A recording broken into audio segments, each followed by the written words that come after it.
একটি ঘন জঙ্গলে এক বুদ্ধিমান কাঠবিড়ালি থাকত। প্রতিদিন সে গাছে গাছে ঘুরে বাদাম আর ফল সংগ্রহ করত।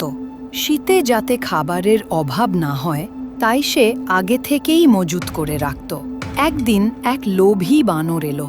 সে কাঠবিড়ালিকে দেখে বলল, এই কাঠবিড়ালি, এত খাবার কেন জমাচ্ছ? এখনই তো খাও, কাল আবার পেয়ে যাবে। কাঠবিড়ালি মিষ্টি হেসে বলল, বন্ধু, আজ আমি একটু কষ্ট করছি, কিন্তু কাল আমি নিশ্চিন্তে থাকব।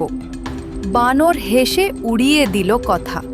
কিন্তু কয়েকদিন পর প্রবল বৃষ্টি আর ঝড় এলো। গাছে ফল নেই, বাদামও শেষ। বানর তখন ঠান্ডায় কাঁপছে, না খেয়ে বসে আছে। কাঠবিড়ালি তখন তার ঘর থেকে বেরিয়ে এসে বানরকে বলল, চলো বন্ধু, আমার কাছে কিছু খাবার আছে। বানর লজ্জা পেয়ে বলল, তুমি সত্যিই বুদ্ধিমান, আমি ভুল করেছিলাম। তারা একসাথে বাদাম খেয়ে আনন্দে দিন কাটাতে লাগলো। পরিশ্রম ও দূরদর্শিতা আমাদের বিপদ থেকে রক্ষা করে।